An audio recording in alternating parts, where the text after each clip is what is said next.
Assalamualaikum warahmatullahi wabarakatuh. Nama saya Rizda Amalia Putri dari kelompok 12 TBI 3E. Saya di sini akan membahas materi yang berjudul berbagai masalah pokok pendidikan di Indonesia. Simak penjelasannya berikut ini. Pendidikan merupakan elemen terpenting dalam kehidupan bangsa.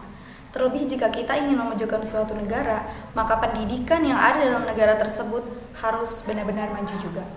Di Indonesia, kita bisa melihat tingkat kualitas pendidikan mulai dari sekolah dasar sampai perguruan tinggi tidak begitu menghasilkan sumber daya manusia yang layak. Bahkan, hasil dari survei salah satu universitas dan lembaga pendidikan di Indonesia mengatakan bahwa pendidikan di Indonesia tertinggal 129 tahun dibanding negara-negara lain.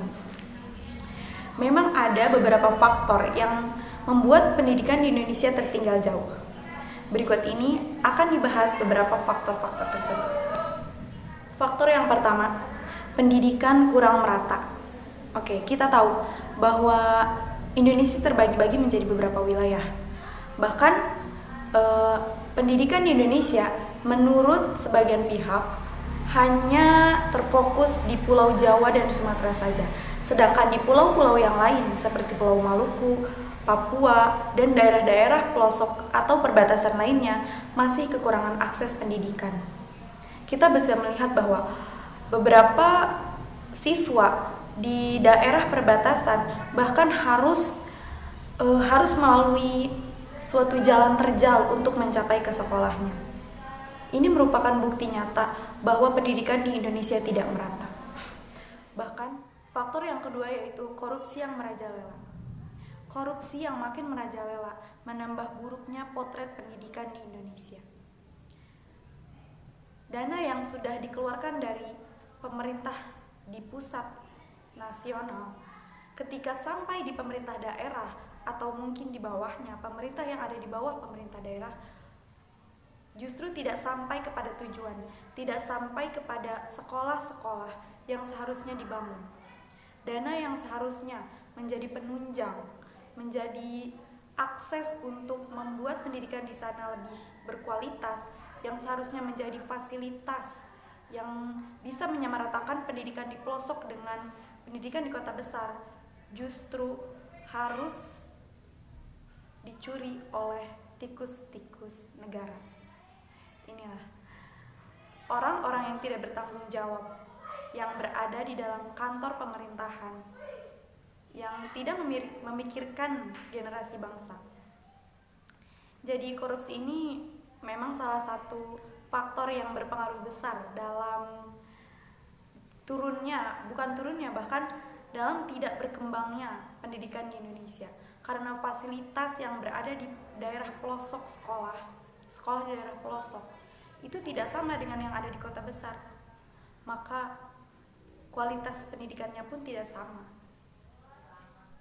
Faktor yang ketiga yaitu pemikiran kuno masyarakat Indonesia tidak mementingkan pendidikan. Ini mungkin masih terjadi di daerah pelosok terutama ya. Daerah-daerah yang kegiatan ekonominya kurang, pendapatan ekonominya kurang, tidak seperti di kota besar. Daerah yang lebih didominasi oleh keluarga-keluarga menengah ke bawah. Bahkan keluarga yang sangat miskin, bahkan untuk makan saja mereka tidak mampu. Untuk makan saja mereka harus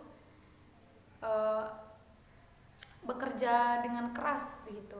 Apalagi untuk pendidikan, bagaimana untuk sekolah. Nah, banyak pemikiran orang tua yang beranggapan bahwa sekolah itu tidak penting. Cukup bisa membaca dan menulis saja itu sudah cukup. Banyak orang tua yang beranggapan bahwa sekolah sampai perguruan tinggi atau bahkan sekolah menengah atas itu tidak diperlukan, karena banyak mungkin lulusan sekolah-sekolah tinggi yang masih menganggur. Ini menjadi PR bagi bangsa Indonesia. Dan pemikiran-pemikiran seperti itu yang seharusnya dihapuskan, karena bersekolah jika kita memang niatnya sudah bagus, niatnya sudah benar-benar ingin bersekolah dan mencari ilmu, Ini yang seharusnya menjadi tujuan pendidikan di Indonesia.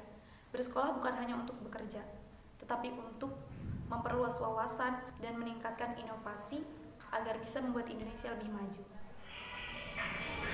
Faktor terakhir yaitu nilai yang selalu diagungkan dan didewakan. Oke, kita tahu ini merupakan sistem pendidikan di Indonesia yang sudah lumrah sejak dahulu. Bahkan mungkin dari sistem perankingan, sistem ranking, sistem nilai, itu sebenarnya bukan sistem yang tepat. Begini, banyak siswa yang ketika ujian mereka mencontek. Apa sebabnya? Karena mereka beranggapan bahwa jika nilai mereka kecil, maka mereka juga akan direndahkan.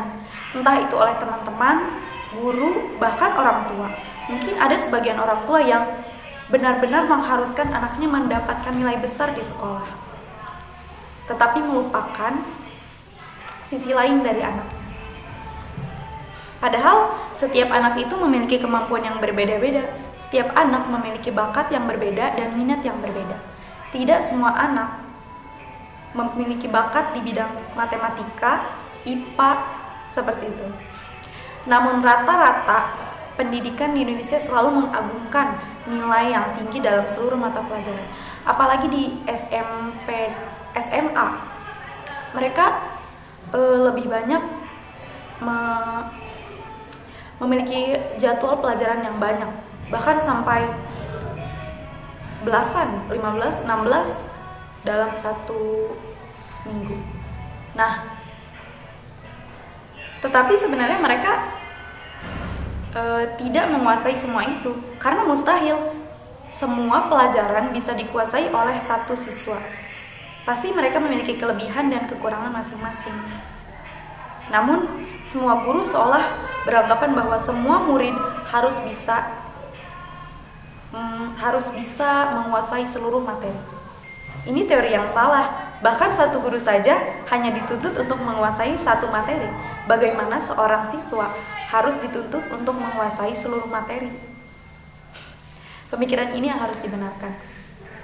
Sistem rankingan dan sistem rankingan seharusnya diganti atau bahkan ditiadakan, karena sistem seperti ini memang cukup memotivasi siswa untuk mendapatkan nilai yang tinggi. Namun sebenarnya ini hanya membuat siswa menjadi ambisius terhadap nilai. Mereka tidak mendapatkan hakikat belajar yang sebenarnya. Mereka tidak mencari minat mereka yang sebenarnya di bidang apa. Seharusnya para guru, orang tua bisa mengarahkan anak-anak mereka ke dalam bidang yang mereka minat. Karena justru ini yang bisa mengembangkan pendidikan di Indonesia. Inilah yang bisa melahirkan generasi-generasi kreatif, inovatif, dan berkembang sesuai dengan bakat dan minatnya masing-masing. Karena tidak semua siswa di Indonesia harus dicetak dengan nilai matematika yang bagus, nilai IPA yang bagus. Tidak seperti itu. Kita harus berubah. Kita harus memperbaiki sistem pendidikan di Indonesia. Dan bukan hanya guru dan pemerintah, tetapi juga siswanya. Sebagai siswa, sebagai pelajar, kita juga harus memperbaiki mindset kita bahwa kita harus menuntut ilmu, meningkatkan kualitas diri kita, dan juga meningkatkan kualitas pendidikan di Indonesia. Jika kita bisa memperbaiki sumber daya manusia di Indonesia, maka Indonesia akan segera menjadi negara maju. Oke, cukup sekian pemaparan materi dari saya. Kurang lebihnya mohon maaf. Wassalamualaikum warahmatullahi wabarakatuh.